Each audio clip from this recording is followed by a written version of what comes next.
Hello, नमस्कार सभी को। कैसे हैं आप लोग। देखिए, आज जो हमारा सेशन है इसमें हम बजट को पढ़ने जाएंगे। बजट के बारे में छोटी मोटी जानकारियां को इकट्ठा करेंगे। हालांकि देखिए, बजट हम सब जानते हैं कि क्या होता है। हम सभी को पता होता है कि बजट क्या होता है, सरकार क्यों बजट पेश करती है, बजट का एक्चुअल मीनिंग क्या होता है। लेकिन जब बात आ जाती है कि अगर हमें बजट के बारे में लिखना है, बजट के बारे में बताना है, तो हम किस तरह से अपने शब्दों को बजट के बारे में लिखेंगे। तो बजट में कुछ ऐसे व्यवधान है जो हमसे अभी तक हमसे अपरिचित है। तो आइए चलिए हम उन सारे चीज़ों को देखते हैं कि किस तरह से बजट के हम आंसर राइटिंग में बजट को यूज़ कर सकते हैं, या बजट के बारे में जो पूछा जाता है कई दफ़ा जो है पीसीएस मेंस वगैरह में बजट के बारे में पूछा जाता है। कॉम्पिटिटिव एग्जाम में भी इसमें से 2-4 क्वेश्चंस जो हैं आपको देखने को मिलेंगे जो इंपॉर्टेंट हो जाते हैं, जो प्रीलिम्स वगैरह में पीटी वगैरह में पूछा जाता है। इसके अलावा अगर हम बात करें तो पार्ट 3 में एक ये पब्लिक एडमिनिस्ट्रेशन एक सब्जेक्ट है जिसमें ये इसके क्वेश्चंस पूछे जाते हैं, बजट के फाइनल ईयर में पूछे जाते हैं। तो चलिए स्टार्ट करते हैं बजट के बारे में और देखते हैं। तो सबसे पहले मैं आपको बता दूं कि बजट की अगर हम बात करें तो बजट सबसे पहले भारत में अगर देखा जाए कब आया, तो सबसे पहले ना लॉर्ड कैनिंग नाम के व्यक्ति जो पहले वाइसराय थे उन्होंने लाया था। ठीक है, सबसे पहले वाइसराय किसने, लॉर्ड कैनिंग ने जो है बजट जो है लाने की प्रयास की थी भारत में। और उसके लिए जो सबसे इम्पॉर्टेंट वित्तीय विशेषज्ञ मतलब हो गया, जो वित्त का मतलब हो गया कि इस तरह से आप समझ सकते हैं कि उसको जो फाइनेंशियली डिपार्टमेंट होता है, फाइनेंशियली डिपार्टमेंट का जो विशेषज्ञ थे वो जेम्स विल्सन थे, जेम्स विल्सन। तो जेम्स विल्सन को यही रीज़न रहा है कि भारत के बजट पद्धति के संस्थापक के रूप में अगर हम किसी को देखते हैं, या फिर हम ऐसे कह सकते हैं भारत में बजट पद्धति के जन्मदाता की बात करेंगे तो हम किसे कहेंगे, जेम्स विल्सन को कहेंगे। तो देखिए यहाँ से 2 क्वेश्चन तो आम बहुत ही आसानी तरीके से बन गया। पहला क्वेश्चन आपसे एक पूछता है कि जब हमारे यहाँ बजट पेश की गई तभी भारत के वाइसराय कौन थे, तो लॉर्ड कैनिंग थे। और किन्हें भारत के ये बजट का जन्मदाता कहा जाता है, तो जेम्स विल्सन को कहा जाता है। तो 2 पॉइंट तो आपको यहीं से मिल गए। चलिए और हम विशेष जानकारी जो है इस पर इकट्ठा करते हैं। कहता है बजट प्रस्तुत करने का अधिकार राष्ट्रपति को है, अपितु वे किसी भी मंत्री को बजट प्रस्तुत करने को कह सकते हैं। देखिए ये इंपॉर्टेंट पॉइंट हो जाता है हमारे लिए। कैसे इंपॉर्टेंट हो जाता है, जैसे कि देखिए हमें आज तक क्या लगता है कि बजट जो पेश करने का काम है वो किसके, वित्त मंत्री का है। लेकिन ऐसा नहीं होता है। वो एक्चुअली में किसके अधिकार क्षेत्र में आता है, हमारे संविधान के हिसाब से राष्ट्रपति के क्षेत्र में।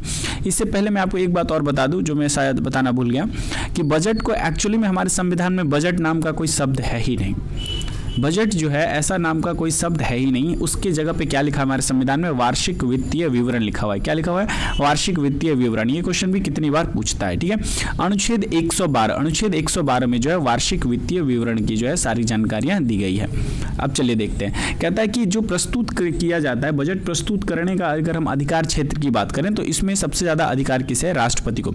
राष्ट्रपति जिसे अनुमति देंगे, राष्ट्रपति जिसे परमिशन देंगे, वो व्यक्ति क्या कर सकता है, तो बजट प्रस्तुत कर सकता है। ये पूरी तरह से डिपेंड करता है कि राष्ट्रपति किसे बोलते हैं, वही जो है प्रस्तुत करेगा। सम टाइम ऐसा भी होता है, ऐसा भी हुआ है अपने यहाँ कि वह हमारे जो वित्त मंत्री हैं वो किसी वजह से बीमार हैं या एब्सेंट हैं, तो उनके जगह पे दूसरे मंत्री जैसे रेल मंत्री वगैरह हो गए, पीयूष गोयल ने भी कितनी बार दिया।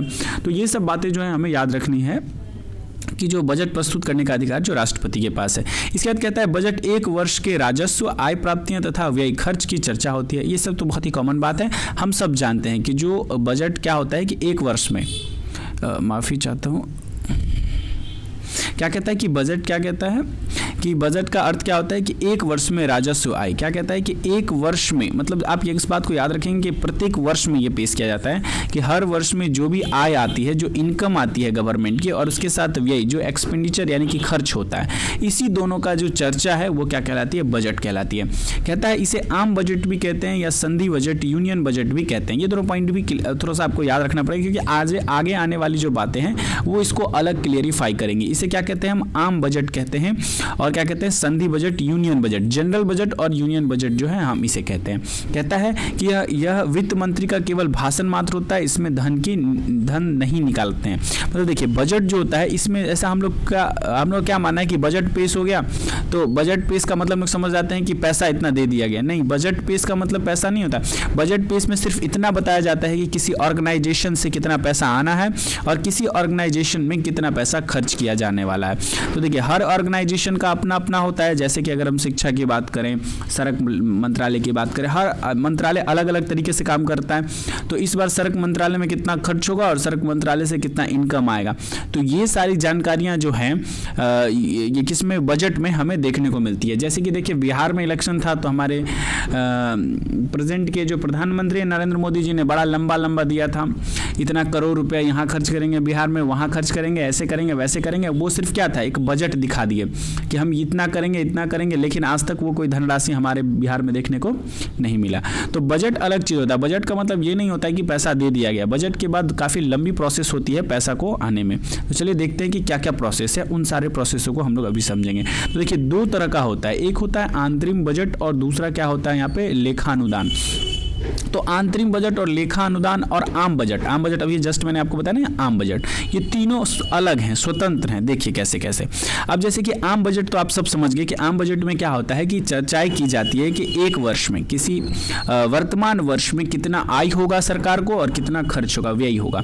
इसके अलावा जो आंतरिक बजट आता है, ये क्या होता है, इसे चुनाव वर्ष में लाया जाता है। चुनाव वर्ष में लाने का तात्पर्य क्या होता है, जैसे देखिए कि चुनाव वर्ष जो 3-4 महीने का, लगभग 4-5 महीने का जो ड्यूरेशन होता है, ओवरऑल हम 3-4 महीने ही रखते हैं। 3-4 महीने जो चुनाव में लगने वाला समय होता है, उस वक्त 3-4 महीने में जो पैसा ये उस वक्त में जो पैसा का व्यय होगा या आय होगा, तो उसके लिए कुछ महीनों के लिए क्या किया जाता है, कुछ महीनों के लिए क्या किया जाता है, ये कुछ महीनों के लिए पैसा जो है निकाला जाता है। और उस कुछ समय के लिए जो खर्च होने वाली बात है और जो इनकम आना है कुछ समय के लिए, कितना समय के लिए, सिर्फ 3 और 4 महीने के लिए।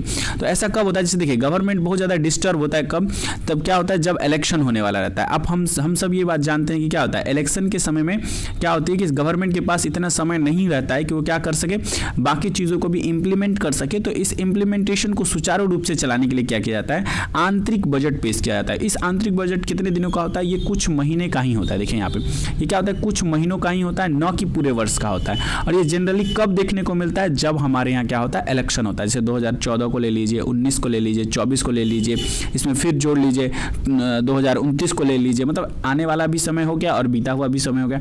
तो इन सारे वर्षों में, जिस वर्ष में चुनाव होता है, उस वर्ष में क्या की जाती है, आंतरिक बजट पेश किया जाता है। और आंतरिक बजट क्या होता है, महज 3 से 4 महीने के लिए होता है।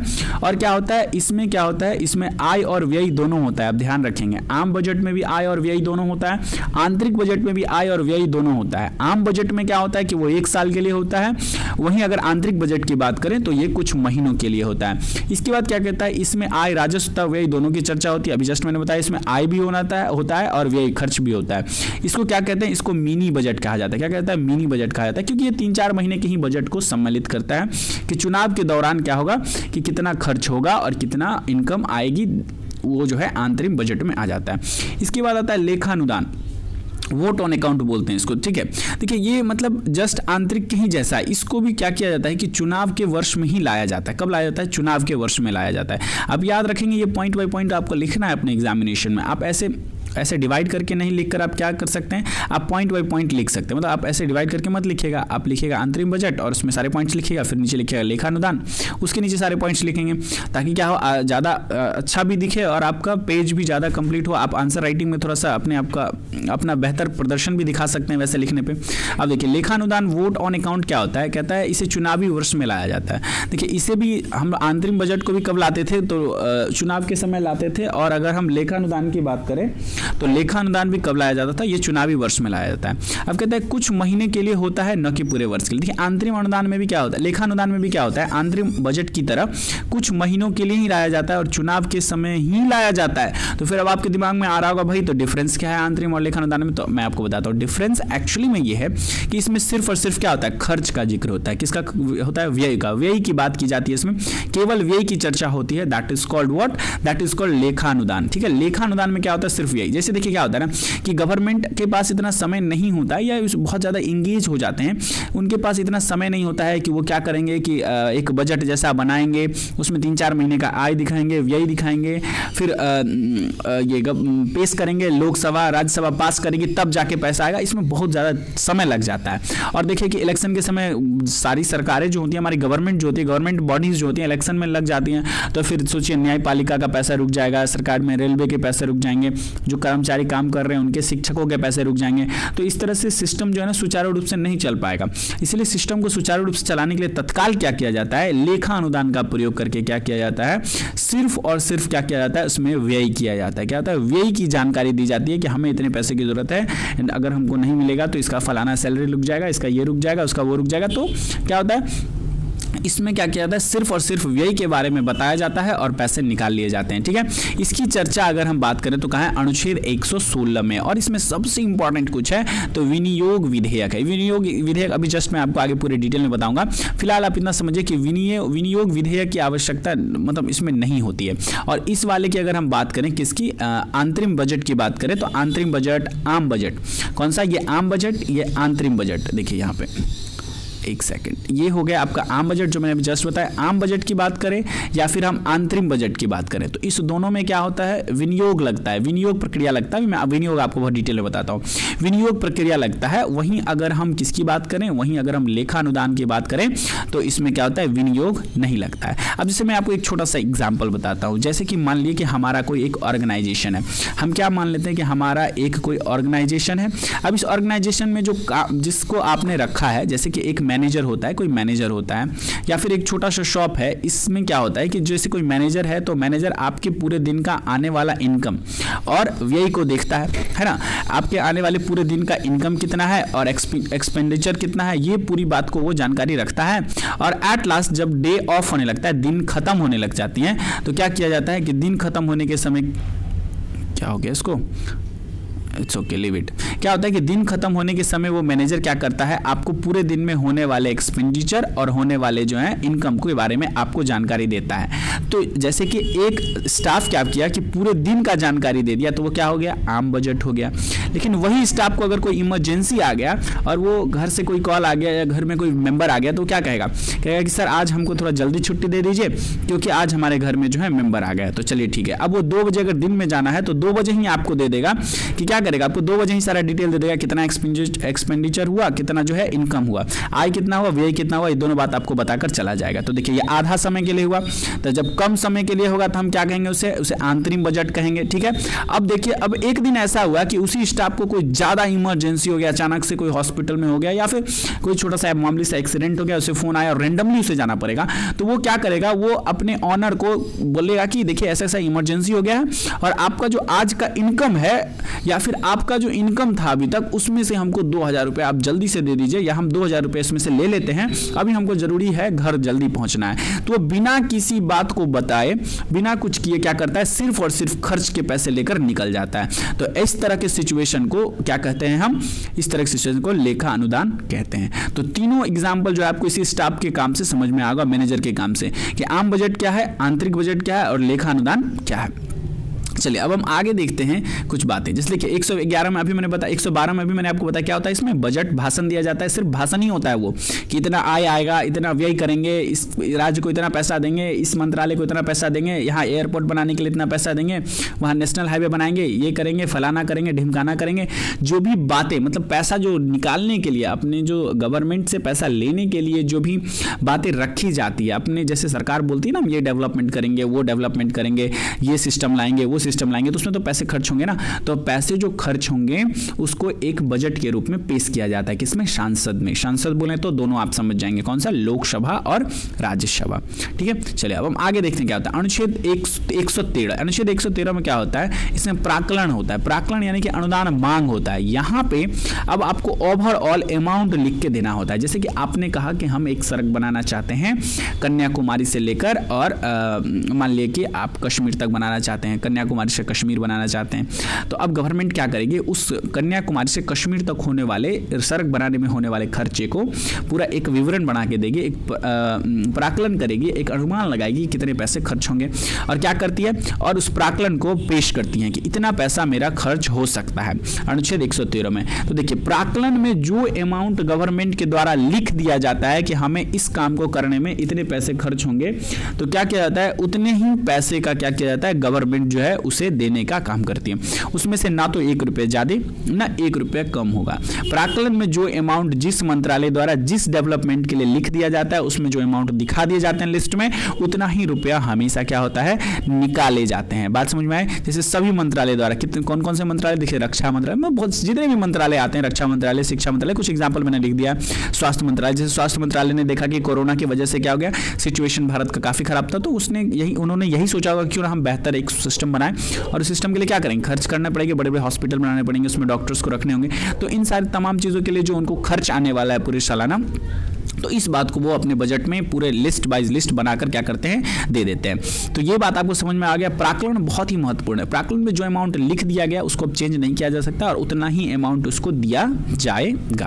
तो इतनी बात समझिए। और ये मैक्सिमम कितने, 26 दिनों, मतलब 26 दिनों में सभी मंत्रालयों को उनके द्वारा जो पैसा उनको चाहिए उस पैसे को कहाँ व्यय करेंगे और उस व्यय करने की वजह से कहाँ से और कितने इनकम आएंगे, इस बात की जानकारी उन्हें क्या करनी पड़ेगी, उन्हें लिख कर एक लिस्ट में तैयार कर जो है देनी पड़ती है। ठीक है, तो मैक्सिमम 26 डेज में सभी मंत्रालय द्वारा क्या किया जाता है, अपनी अपनी बात जो है रखी जाती है और प्राक्कलन में दी जाती है। ठीक है, इसके बाद देखिए अनुच्छेद 114 आता है जिसे कहते हैं विनियोग विधेयक। अभी मैंने आपको जस्ट बताया था कि अभी हम आपको बताएंगे कि विनियोग विधेयक क्या होता है। इसको बोला जाता है एप्रोप्रिएशन बिल। इसे क्या कहता है, एप्रोप्रिएशन।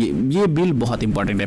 देखिए अभी जस्ट मैंने आपको एग्जाम्पल और बताया था कि हमारे नरेंद्र मोदी साहब आए बिहार में और क्या कह के गए कि हम इतना पैसा इधर खर्च कर देंगे, यमुना पे ये बना देंगे, दिस कर देंगे, दैट कर देंगे, फलाना कर देंगे, ढिमकाना कर देंगे, बिहार को दिल्ली बना देंगे, सारा बात कह के गए। लेकिन क्या हो गया, यहाँ पे लालू का और गठबंधन सरकार बन गई नीतीश कुमार की। तो क्या हो गया, अब जाके वहाँ पे क्या कर गए, पीछे हट गए। ना तो आज तक उस बजट का कोई जिक्र हुआ, ना ही बिहार को 1 रुपया उससे मिला जो मोदी जी आके कह के गए थे। तो बात समझ में आया आपको। तो देखिए जो बजट बनाई जाती है उसकी जो उसकी अगर जो बजट बनाते हैं उसका जो प्राक्कलन किया जाता है अनुच्छेद 113 में। देखिए बजट बना, 112 में भाषण दिए, 113 में प्राक्कलन हुआ कि कितना कितना खर्च आएगा किस किस डिपार्टमेंट में, और सबसे इंपॉर्टेंट अनुच्छेद 114 में विनियोग विधेयक हुआ। इसके पारित होने पर ही धन निकलता है। अगर आप जो अमाउंट का वो जिक्र किए हैं, जिस डेवलपमेंट की बात की है, उसका राशि तभी निकलेगा जब क्या हो जाएगा, वो विनियोग विधेयक द्वारा पारित हो जाएगा। जैसे ही विनियोग विधेयक में पारित हो गया, अब क्या होगा, आपको वो धन मिल जाएगी जिस धन के लिए क्या किया गया था, बताया गया था, रखा गया था, बजट में लिखा गया था। इसे संसद द्वारा पारित किया जाता है। संसद बोले तो लोकसभा और राज्यसभा दोनों की सहमति इसमें इंपॉर्टेंट है। जैसे कि क्या होता है कि विधेयक में क्या होता है, लोकसभा को हमेशा ज्यादा पावर होता है। जैसे लोकसभा ने ये बनाकर विधेयक बनाकर और पास किया और राज्यसभा में भेजा। अब राज्यसभा को अगर कुछ सुधार लग रहा है तो वो वापस से लोकसभा को भेजेगी कि भैया इसमें ये गड़बड़ है, इतना ये पैसा नहीं लगना चाहिए, ये नहीं होना चाहिए। तो लोकसभा क्या करता है, लोकसभा उसको उसी वक्त उस बात को ठीक करने के अगर होगा तो ठीक करेगा, और नहीं करने का अगर उसका मन होगा तो नहीं करेगा और बिल को पास कर देगा। बिल को पास मान लिया जाएगा। अगर 14 दिन का ही राज्यसभा के पास 14 दिन का ही अनुमति होता है, 14 दिन तक ही बिल को रखेगा। 14 दिन के बाद अगर बिल रखा तो लोकसभा उसको पास मान लेता है कि चलो पास है। बात समझ में आ गया आपको। अब कहता है प्राक्कलन में जितने धन की चर्चा रहती है उतना ही धन क्या होता है, विनियोग द्वारा निकलता है। तो ये बात आप हमेशा याद रखेंगे, बहुत ही इंपॉर्टेंट पॉइंट है, इसको स्टार मार्क कर लीजिएगा। क्योंकि प्राक्कलन में जितने धन की चर्चा होती है, प्राक्कलन में जितना धन लिखा हुआ है, 1 रुपया 50 पैसा लिखा हुआ है तो उसे 2 रुपया निकल नहीं सकता, 1 रुपया 50 पैसा ही आपको मिलेगा। कहता है इसी कारण संसद को राष्ट्रीय धन कोष का रक्षक कहा जाता है। देखिए यही एकमात्र रीजन है कि अगर जैसे संसद अगर क्या किया, विनियोग विधेयक पास कर दिया। कौन सा विधेयक, अनुच्छेद 114 के अंदर आने वाला विनियोग विधेयक अगर पास कर दिया तो क्या हो जाएगा, उसको उस पैसा मिल जाएगा। इसीलिए संसद को क्या कहा जाता है, संसद को क्या कहता है, राष्ट्रीय धन का रक्षक कहा जाता है। ये क्वेश्चन पूछता है कि राष्ट्रीय धन का रक्षक किसे कहते हैं। ऑप्शन है वित्त आयोग दे देगा, कैग दे देगा, उसके बाद आपको एक विनियोग विधेयक दे देगा। आपको ज़्यादातर लोगों को पता ही नहीं होगा कि विनियोग विधेयक क्या है, और जैसे विनियोग विधेयक दे देगा, चौथा ऑप्शन संसद दे देगा। अब लोगों को कन्फ्यूजन हो जाएगा, लोगों को लगता है वित्त आयोग के ही अंदर होता है, किसी को लगेगा कैग के अंदर होता है, लेकिन एक्चुअली में कौन होता है, संसद ही क्या होता है, उसका संरक्षण होता है, रक्षक होता है। क्योंकि संसद में जैसे ही विनियोग विधेयक पारित हो गया तभी पैसा निकलेगा।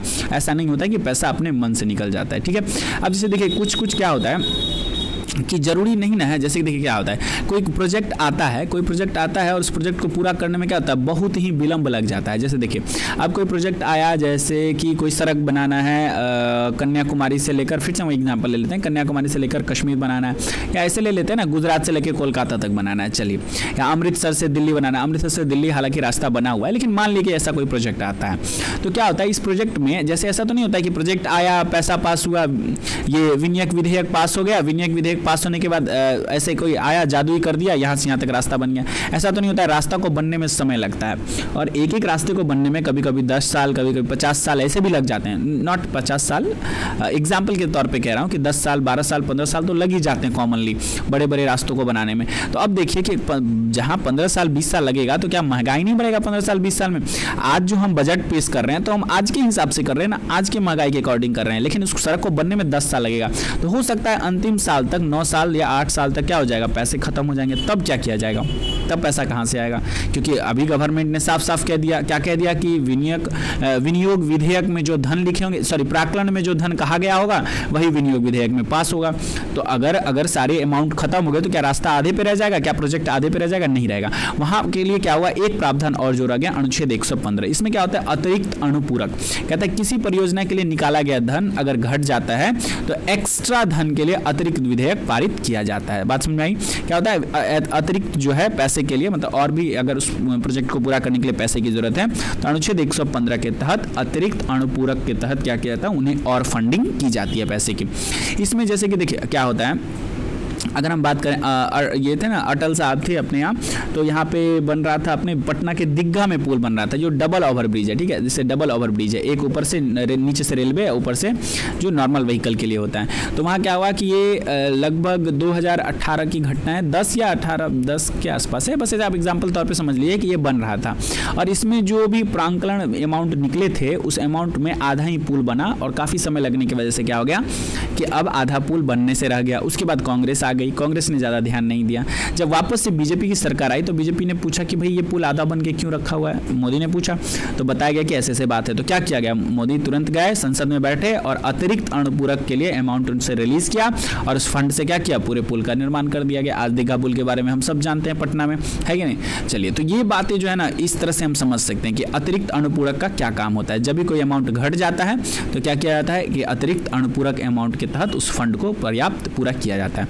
अब दूसरा पॉइंट आता है विपक्ष द्वारा बजट पर कटौती प्रस्ताव, ठीक है। तो देखिए कटौती प्रस्ताव क्या होता है, जैसे कि देखिए गवर्नमेंट क्या करती है ना, कुछ गवर्नमेंट जरूरत से ज़्यादा अब ऐसा प्रोजेक्ट लाएगी, ऐसा बात कहेगी कि बहुत मुश्किल हो जाता है। जैसे कि देखिए अब कहा देगी क्या कि हम एलिवेटेड बनाना चाहते हैं, मान लिया एलिवेटेड ब्रिज बनाना चाहते हैं। भाई कहाँ एलिवेटेड ब्रिज बनाना चाहते हैं, तो अब कह देगा कि यहाँ से जो हमारा ये मणिपुर नागालैंड वाला एरिया है उसको हम तिरुवनंतपुरम आंध्र प्रदेश से जोड़ना चाहते हैं, अब ये एलिवेटेड बनाएगा। ये मतलब एक तरह से बेवकूफ़ी हो जाएगा ना, हम क्यों एलिवेटेड बनाएंगे? भाई एलिवेटेड बनाने में ब्रिज बनाना पड़ता है, पैसे खर्च होते हैं, बहुत ज़्यादा पैसे खर्च हो जाएंगे। तो इस तरह के जो डिमांड होते हैं ये क्या होते हैं, ये कुछ अजीब से होते हैं। तो कभी कभी यही होता है कि कुछ ऐसा डिमांड किया कर दिया जाता है, ऐसे प्रोजेक्ट की बात कह दी जाती है जिसका कोई पूछ प्यार होता ही नहीं है। तो गवर्नमेंट कभी कभी ये भी कोशिश करती है क्या किया जाए कि ज़्यादा पैसे निकाल लिया जाए, और ज़्यादा पैसे निकालने की वजह से क्या हो जाता है, उनको क्या मदद मिल जाती है कि ज़्यादा पैसे निकाल लेंगे और उससे वो क्या करेंगे, मन माने पैसे खर्च करेंगे। अब मान लीजिए कि कोई किसी प्रोजेक्ट को करने में अगर हम मान लेते हैं कि ऐसा मान लें कि 10 लाख रुपए लगते हैं, किसी प्रोजेक्ट को करने में अगर 10 लाख रुपए लगते हैं और गवर्नमेंट ने क्या करी कि 12 लाख रुपए जो है निकलवा लिया, तो क्या 12 लाख रुपए उसको उसने आसानी से दे दी जाएंगे? नहीं, 12 लाख रुपए उसे नहीं दिए जाते। क्यों नहीं दिए जाते हैं? क्योंकि उसके लिए विपक्ष का ना एक टीम काम करता है। जैसे विपक्ष वाला को तो पता होता है ना कि भाई क्या सही है क्या गलत है, विपक्ष वाले बेवकूफ़ तो नहीं बैठे हैं, उन्हें पता होता है कि भैया कि कितने पैसे किस प्रोजेक्ट को करने में लगते हैं। तो विपक्ष क्या करता है कि जब भी कोई इस तरह के गवर्नमेंट के प्रोजेक्ट आते हैं जिसमें जरूरत से ज़्यादा मांग लिया जाता है, जरूरत से ज़्यादा धन की बात की जाती है, तो वहाँ क्या किया जाता है कि अर्थगत कटौती की जाती है। अर्थगत कटौती का मतलब क्या होता है कि इसमें विपक्ष के द्वारा एक ऐसे कटौती की बात की जाती है जिसमें से उसमें से कुछ पैसे काट लिए जाते हैं। जैसे कि देखिए अगर आप देखेंगे कि जैसे कि आपको कोई काम सौंपा जाता है और जहाँ पे 100 रुपये का खर्च है, आप 200 रुपये अपने फैमिली में आके बोलते हैं कि अरे 200 रुपये का खर्च हो गया, तो गार्जियन क्या करता है, समझता है और क्या करेंगे आपको, वो 80, 90, 100 रुपये, 120 रुपये, 150 रुपये ही आपको देंगे, क्योंकि उन्हें पता है क्या होता है, वो आप ज़रूरत से ज़्यादा पैसे डिमांड कर रहे हो। तो इसी तरह से क्या होता है, गवर्नमेंट जब ज़रूरत से ज़्यादा पैसे की डिमांड करती है तो उसमें अर्थगत कटौती होता है, ठीक है। उसके बाद अगर कोई इस तरह ऐसी प्रोजेक्ट की बात करती है गवर्नमेंट जिसका पैर पूछ नहीं होता है, जरूरत से ज्यादा पैसे खर्च करने की बात कह देती है, मतलब जिसका जैसे कि अब मान लिया ना, जैसे कि गवर्नमेंट अभी बोल रही थी कुछ दिन पहले, प्रधानमंत्री बोल रहे थे बुलेट ट्रेन बनाएंगे। अरे भाई साहब, बुलेट ट्रेन बाद में बनाएंगे, आप हमारे जो निजी ट्रेन है उसको समय से चलाना शुरू कीजिए ना, किसी को बुलेट ट्रेन की जरूरत नहीं पड़ेगी। हमारे पास फ्लाइट है, अब कोई भी व्यक्ति यहाँ से यहाँ बुलेट ट्रेन से जाएगा तो बुलेट ट्रेन से आने वाले खर्चे से कम खर्चा तो फ्लाइट का खर्चा लगता है, क्यों? अगर फ्लैट से अगर मान ली बुलेट ट्रेन से थोड़ा सा ज़्यादा ही लग जाएगा, मान ली फ्लैट में 100 500 200 400 रुपये ज़्यादा लग जाएंगे, कितना भी जल्दी होगा, बुलेट ट्रेन से पहले कौन पहुंचेगा? फ्लैट पहुंचेगा। क्यों जाएगा आदमी बुलेट ट्रेन पे? आप ही बताइए। हमारे यहाँ जो निजी ट्रेन है, जो हम जिससे हम लोकल आते जाते हैं, आप उसी को टाइम पे कर दीजिए ना, एवरीथिंग विल बी फाइन, सब कुछ ठीक हो जाएगा। जरूरत ही नहीं है आपको बुलेट ट्रेन लाने की। नहीं, गवर्नमेंट को बुलेट ट्रेन लाना है भाई साहब। तो अब यही दिक्कत है जो आम आदमी नहीं समझ पा रहा है। तो क्या है, तो उस परिप्रेक्ष्य में क्या आ जाता है, उसमें जो विपक्ष होते हैं, विपक्ष क्या करते हैं, नीतिगत कटौती की बात कह देते हैं, जिसको क्या आता है, इसके द्वारा बजट को अस्वीकार कर दिया था, मानता ही नहीं कि ना, नहीं मानेंगे हम इस बजट को, कुछ भी कर दिए आप, इसको नहीं मानता है, इसमें सरकार का पोपट हो जाता है। पोपट कैसे होता है? तो उसको अनुदान के रूप में कितना रुपया दिया जाता है? 1 रुपया दिया जाता है। भाई साहब, हम पढ़े ना ये लाइन, जब हम इसके बारे में पढ़ रहे थे तो हमको लगा ना कि हम गलती पढ़ लिए, 1 रुपया क्यों दे देगा मतलब एक्सेप्ट नहीं हो रहा था मन में, लेकिन फिर पता चला कि नहीं, एक्चुअली में 1 रुपया दिया जाता है, जिससे कि गवर्नमेंट को ये रियलाइज हो कि भाई तुम जो ये प्रोजेक्ट के बारे में सोच रहे हो बहुत ही वाहियात है, इसका कोई फ्यूचर नहीं है। तो ये क्या होता है कि आपसे ये क्वेश्चन बहुत बार पूछा एग्जाम में कि अनुदान के रूप में 1 रुपये दिए जाने में 1 रुपये दिए जाता है, ये कौन सी कटौती है? तो ये कौन सी नीतिगत कटौती होती है। आप इसको याद रखें, कौन सी नीतिगत कटौती होती है। इसमें क्या होता है, 1 रुपये का अनुदान दिया जाता है, क्योंकि उसके बजट को क्या किया जाता है, अस्वीकार कर दिया जाता है। बात समझ में आ गया आपको? उसका सबसे लास्ट होता है सांकेतिक। सांकेतिक भी एक तरह का ना अस्वीकार ही होता है। इसमें क्या होता है, जैसे गवर्नमेंट कोई ऐसी बजट की बात कर देता है, जैसे कहेगा कि अब हम आएंगे और ऐसे जगह की बात करेगा, कहेगा कि हम इसी गाँव में एयरपोर्ट बनाएंगे। अब लीजिए, अब कोई बोलेगा भी उससे संसद में कि भाई आप वहाँ उस गाँव में एयरपोर्ट क्यों बनाना चाहते हैं, जब अगर वहाँ पे किसी का आना जाना है जैसा कोई सिस्टम है ही नहीं, तो why you want to do that, आप ऐसा क्यों करना चाहते हैं? तो वो बोलेगी सरकार की नहीं, हम बनाएंगे ही। लो भाई, तो क्या होता है कि उस समय असहमति जताई जाती है, और असहमति जताने के लिए क्या आता है, बजट में से 100 रुपये एक छोटा सा अमाउंट काट लिया जाता है, जिससे कि ये दिखाया जाता है कि भाई इससे हम असहमत हैं, लेकिन आपके जिद्दोजहद की वजह से हम क्या कर रहे हैं, इसको रिलीज कर रहे हैं। तो सांकेतिक कटौती समझ गए, नीतिगत कटौती समझ गए, अर्थगत कटौती समझ गए। तीनों ही अपने आप में बहुत इंटरेस्टेड, आप कभी नहीं भूलेंगे। अर्थगत कटौती में क्या होता है, कुछ पैसे काट लिए जाते हैं ताकि उसको जो प्रोजेक्ट में एक्चुअल खर्चा है, 10 करोड़ रुपए खर्चा है तो भाई 10 करोड़ लो, गवर्नमेंट जानबूझ के क्या करेगी, 12 से 15 लाख रुपए का दे देती है, भाई 15 लाख रुपए लगेंगे। लेकिन आम आदमी तो समझ रहा है, मतलब वहाँ पे संसद में बैठे विपक्ष के नेता तो समझ रहे हैं कि भाई इस प्रोजेक्ट को करने में मिनिमम लगेगा तो 12 करोड़ रुपए लगेगा, 15 करोड़ नहीं लगेगा। तो क्या कहता है, उसको 12 करोड़ कुछ काट छाट के बहस करके 12 करोड़ उसको दे दिया जाता है, 12 करोड़ रुपया वो प्रोजेक्ट करती है। ये समझ गए, नीतिगत कटौती समझ गए बहुत अच्छे से, कि इसमें 1 रुपया दे के पोपट बनाया जाता है गवर्नमेंट को। उसके बाद सांकेतिक कटौती की बात करें तो सांकेतिक कटौती का मतलब होता है संकेत मात्र क्या होता है कि असहमति दिखाता है कि भाई ये संकेत है कि हम असहमत हैं इससे, तो 100 रुपये उसमें काट लिए जाते हैं। इसके बाद सबसे लास्ट पॉइंट जो हमें समझने हैं, क्या हो रहा है आज मेरे फ़ोन के साथ, देखिए सबसे लास्ट पॉइंट जो हमें समझने हैं, ये क्या कहता है कि कहता है गिलोटिन एक वर्ड होता है जो एग्जाम में भी जनरली पूछा जाता है, आप अपने निष्कर्ष से ऊपर गिलोटिन लिख सकते हैं। कहता है समय के अभाव में, जैसे क्या होता है ना, कभी कभी कोई ऐसे बजट आते हैं, बजट में कुछ ऐसे बातें आती हैं जो पक्ष और विपक्ष में बहुत ज़्यादा क्या होता है, विवाद होने लगता है, पक्ष विपक्ष में विवाद होने लगता है, और बजट जल्दी पास करने होते हैं क्योंकि साल स्टार्ट हो जाता है, साल प्रारंभ होने अप्रैल से पहले करना होता है। तो इसमें जो अध्यक्ष होते हैं वो क्या करती हैं कि उस बहस को रोक देती हैं, उसी समय उसी बहस को रोकने को कहा जाता है गिलोटिन। रोक कर क्या करती है, उस पर मतदान कराती है। जैसे हर बजट पे मतदान होता है ना कि हाँ भाई आप इसके पक्ष में है, मतदान करिए। चलिए, अब ज्यादा लोग अगर पक्ष में मतदान कर दिया तो चलो लोकसभा से पास हो गया, चलो राज्यसभा में भेजो, राज्यसभा में ज्यादा लोग अगर पक्ष में दे दिया कि चलो पास हो गया, विधेयक पास हो गया, चलो फटाफट अब इसका अनुदान वगैरह करवाओ, पैसा वैसा निकलवाओ, लगवाओ, इन्वेस्ट करो। तो ये होता है एक तरीका। दूसरा तरीका क्या हो गया कि मतलब गवर्नमेंट जब देखती है कि बहुत ज्यादा इसमें क्रिटिसाइज हो रहा है, बहस हो रहा है, ये हो रहा है, वो हो रहा है, फलाना ढिमकाना हो रहा है, तो गवर्नमेंट को पता है कि भाई बहुत लेंदी हो जाएगा, लेट हो जाएगा, तो बस वो क्या करती है, गिलोटिन लगा देती है, बहस को रोक देती है, चर्चा को वहीं रोक देती है, और उस पर क्या करती है, मतदान कराने लगती है। That is called guillotine. इसका उद्देश्य क्या होता है, बजट में होने वाले विलंब को रोकना होता है। मेन उद्देश्य क्या होता है, जो समय में लेट होता रहता है, बजट में जो लेट होता है उसको रोकना इसका एक बहुमूल्य काम होता है। तो होप आप इस बजट टॉपिक को समझ गए होंगे। अब आप आंसर राइटिंग में बहुत ही बेहतरीन तरीके से लिख सकते हैं अगर आप तमाम बातों को समझे होंगे तो। चलिए, आज के लिए इतना ही रखते हैं, विदा लेते हैं आपसे, मिलेंगे नेक्स्ट टॉपिक में। अगर आपको पीडीएफ चाहिए होगा आप मुझे व्हाट्सएप कर सकते हैं, और either you can send me any text over a comment box or over a WhatsApp, जहां आपको ठीक लगे आप बताना, मैं फ्री होकर आपको जो है पीडीएफ प्रोवाइड कर दूंगा। ठीक है, चलिए, और इसके साथ मैं आपसे एक रिक्वेस्ट करता हूं कि मेरा चैनल को सब्सक्राइब लाइक जरूर करें। देखिए, आपके एक सब्सक्राइब करने से आपका कुछ नहीं जाता है, लेकिन आपके एक सब्सक्राइब नहीं करने से हमारा बहुत कुछ चला जाता है। ठीक है, होप आप इस बात को समझ रहे होंगे, क्योंकि हम तो बराबर हैं, हमारी आपकी जनरेशन भी सेम है। चलिए, मिलते हैं नेक्स्ट सेशन में। आज के लिए इतना ही, थैंक यू सो मच।